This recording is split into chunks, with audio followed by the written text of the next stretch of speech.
Welcome back to the channel. Thank you for clicking on the video. This is well, not another review, but the first review for Real Housewives of Salt Lake City. You remember I told you that I was gonna come back on the 4th episode and give you guys a review, and so here we are. It's 2:26. I got to be quick. My child got class in a few minutes, so let me hurry up. Okay, so we still at Whitney's party. And Jen gets there and she pulls Meredith to the side. You know, let me sit down. Let's talk. I'm a little disappointed that we couldn't have the sleepover.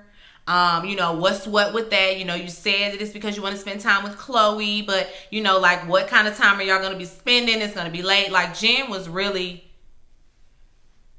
Jen, don't question me about what I'm doing. Don't question me about why I said it's canceled. Because it's canceled. Listen, no, that's where Jen would have had me messed up, because I said we not doing it. We just not doing it. I don't owe you the explanation. I don't have to run it back, you know, as far as like why I'm doing it. I ain't got to give you none of that, Jennifer. I'm gonna need you to relax. Go on and relax. But then she starts crying and like going off. She's drinking at the same time as well. But this crying and this throwing the drinks back, like she's spiraling right before our eyes. And Meredith, you know, midway through, is just like, girl, I'm going to just go ahead and disengage because you doing a lot. And I don't even understand why you doing all of this, why you giving me all of this. I don't get it. She was mad about her, you know, going to Mary's church. You know, she's still upset about that. How could you be over there with her? How could you go to her church? Where's your loyalty? Blah, blah, blah, blah, blah. It's all so juvenile. And she's a drama queen. We could never be friends. Never. I couldn't be cool with nobody like Jen, because that's a lot. She flipped out on that girl. And when Meredith got up to walk away, she hollering out, all right, that's fine. Go on back over there with that girl that's fucking her granddaddy. And everybody in the room like, whoa, did you hear that? Did she say granddaddy? And Mary was like, oh, I heard her. I heard what she said. She's sleeping with, no, she said she's a grandfather effer. You know, that's how the white girls would have said it. But Mary heard her. Everybody heard her. She flipping out, you know, okay, girl, now it's time for you to go. Go ahead and pack it on up. I think you've had enough. I think you've had enough for the night. And, you know, they kind of, you know, push her on out the door, get her in the car with her husband, get her home because she's crazy. I thought it was funny because at the same time, Heather and Whitney were at another table and they, you know, turning around, looking back like, oh, I ain't going over there. I ain't going over there. I know that look. She crazy. She on 10 right now. I know that look. I'm not even finna go there with her. But you listen, if she make eye contact, then we gonna go over there. But for right now, I'ma sit here and wait for my lollipop chicken drumsticks. And that was so hilarious to me because that's how I would be in a whole situation. I'm thinking about, listen, I ordered queso and it's on the way to the table. I'm not getting up and going over there to talk about nothing. My queso dip on the way. My margarita on the way. And I need to be sitting right here waiting on my little snacks and appetizers and things that I ordered. So I'm here for the lollipop chicken drumsticks. Yes, Heather. And she talked about that food like more than once. When I'm going outside, listen, make sure they don't throw away the burger and the drumsticks. The chicken drumsticks and the burger, make sure it stays on the table. Thanks, and thank you. Thank you very much. The next day, after the party, Lisa and Heather have lunch and talk about the melee. Mary talks to Whitney about the melee, and of course, Meredith, she's confiding in Brooks. And Brooks sitting up there looking at her like, I told you. But now you wanna invite her over for a slumber. But I told you so. Lisa and Meredith, they meet at this art gallery. And Lisa in there, can I touch? Can I touch? Can I touch? oh my God, can I touch? Oh my God, can I touch? And the lady's like, oh, so you're just my toucher. Quote unquote, please stop touching the art. Like, do we got to get a sign that says, don't touch the art? Yeah, you're going to need one up in there for Lisa because she want to touch it all. But she brought her there to tell her that she and her husband are separated. And Lisa gave the fakest cry ever. She was smiling almost. It was like, oh my God. Oh my God. I'm so sad. I'm going to cry. I'm going to cry. I'm going to cry. It's like, girl, no. Your face is saying you're smiling. I don't get it. I don't understand, Lisa. I don't understand because you say you about to cry, but you smiling. That don't add up. She's weird. Mary has Lisa over, and you know she get there and see his Christmas decorations still up, child. And she had the nerve to say that Mary has good taste, and you know she has a good style, and you know. She felt like her home and her style of, you know, dress was disjointed. And it's like, nah, that tacky house go right along with them tacky clothes. All of that go right together. What you talking about? And wear it stylish, where? Where about? Because I don't see it. Her son comes down and Mary is like, tell her what you got your girlfriend for Christmas. He got her a Prada bag. For Christmas. For her birthday, she got a dog. And it was something else very extravagant. I can't think. But was it a piece of jewelry?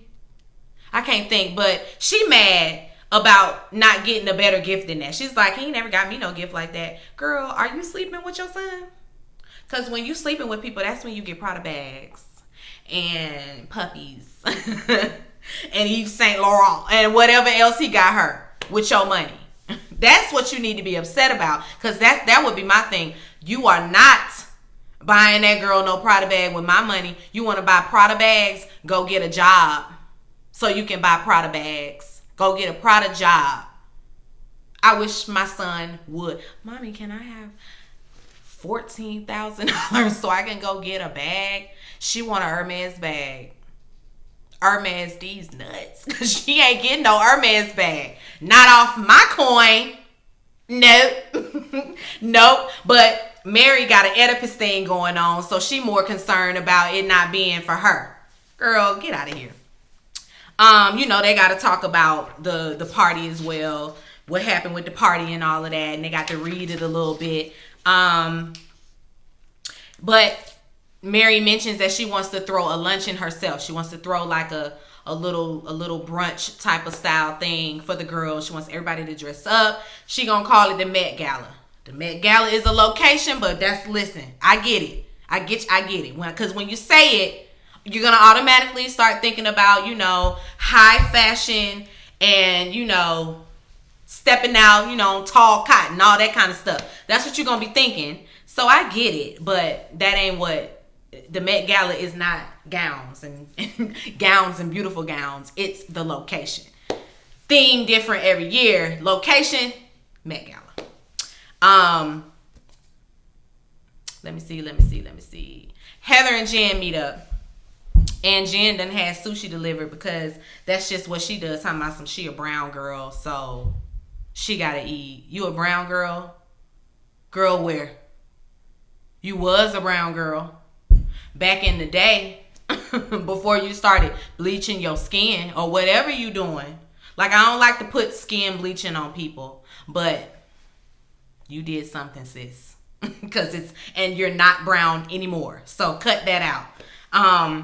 Basically, you know, Heather's just like, I got to sit down with my girl because, yes, she acted crazy, but that's my girl. And I'm going to talk to her about it. Jen talking about but how does my makeup look? Okay, girl, makeup fine. Emotions, a wreck. So we going to talk about it. You're not just going to weasel your way out of it. She weasels her way out of it. I mean, to break it on down, she got misplaced anger. She's upset about her husband being away. She feels lonely. She got all of this going on inside, and instead of, you know, approaching her husband with her insecurities and what she got going on, she's deflecting and, you know, projecting it onto her friends. And so that's why she flipping out, because she can't flip out on that man. Heather said something in this scene, and it just they were eating out of black to-go boxes. And she made a statement about, oh, let's do it down and dirty, black and dirty, or dark and dirty, or something like that. You know, that's how I like it. Black, tall, boom. What? You got one more mandingo fetish, you know, to just come popping out your mouth. And I'm just going to be upset. Heather. No. Every scene, I don't care that you like black men. I don't care. I don't care. I'm sure a lot of people don't care. Because you ain't got to tell me so many times. Like, she's one of those white girls that'll be, I'm racist? I'm not racist. I love black men. Until it's time to be getting down with a black experience. And then what? Then what, Heather? Then where you gonna be? Anyway, but while they're talking, what's her face? What's her name? Jennifer, Jen. She just threw on out there that Meredith and her husband are separated, and Heather's like, whoa, we're not gonna just slide past it. They're what? That's news to me. She makes it seem like everything is all perfect over there. I hope they can work it out. I mean, she looked good. She seems like everything is okay, but you know, Jennifer told her that they're dating as well. They're separated, but they're only dating each other. And everybody, when she say that, everybody be like, are they? We get to Mary's little shindig. Tacky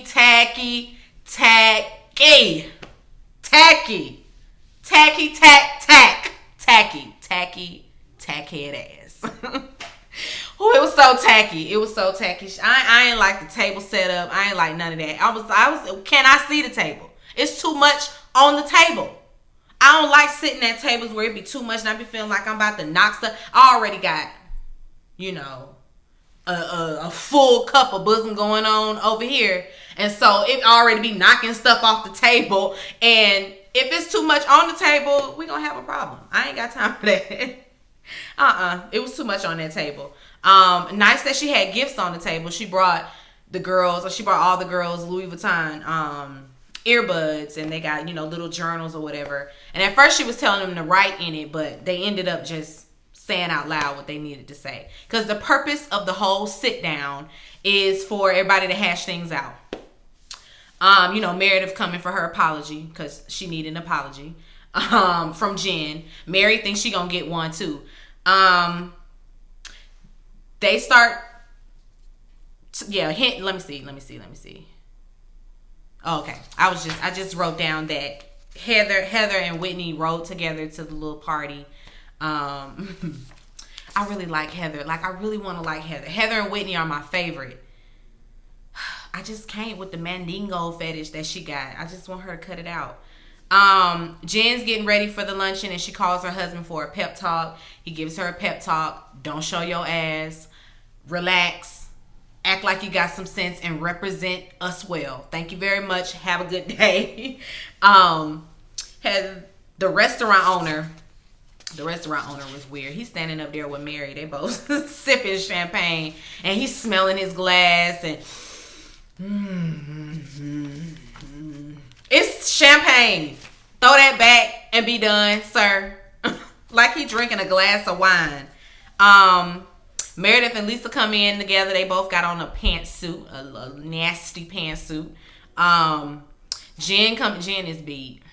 Jen is beat.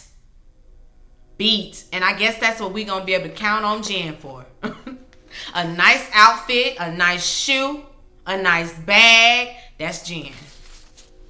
But, you know, everybody sits down and they have dinner. Food looks good, whatever. Mary goes first, you know, to talk about what she was going to write in the journal. She got trust issues. She, you know, feels like she's just not gonna let anybody in. Then it's Whitney's turn. Whitney chime in and she's like, listen, I just want to put on the record, I'm not a swinger, contrary to what the people said. And she looked right at Lisa. I'm not a swinger. And you know, and guzzles her champagne. And Lisa's next, and Lisa's like, oh well, I know that's about me. I'm just extremely goal oriented, and I'm not gonna cry. I just love myself so much. I'm so goal oriented, and I'm the best. I'm sorry, who's next? Girl, what? Then she flipped it, and I don't care who doesn't like it. You are nuts. You're nuts. But okay. Then it's Jen's turn. She got to cry too. We got to talk about her dad and how he came from nothing and how she's felt like since, you know, being raised in Utah, the folks think she black. They think she a black person, so she's been raised like that. And she gonna say, yeah, I was raised like a black woman. Mary, like, I grew up black, girl. I can tell you about the experience. Talking about you black. She gonna need to cut that out.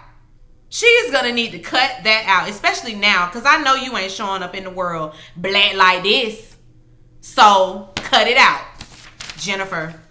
But she started that crying and carrying on, and she's just all upset. She's just all worked up. She ends up apologizing to Meredith, but Mary don't get no apology. You know, Mary's sitting there like, I thought I was going to get an apology too, because you over here hollering out that I'm a grandfather, mother. It's the truth. You are screwing grandpapa. So don't. It ain't semantics. It's the truth.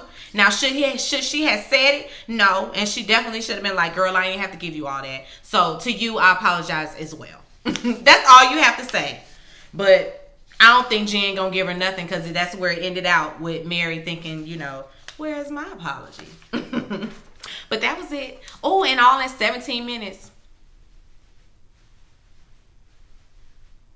All right, that's really because there really wasn't nothing going on. But anyway, be sure to rate, comment, and subscribe to the channel. It's Call Me Busby, and I'll chat with you later. Peace and light.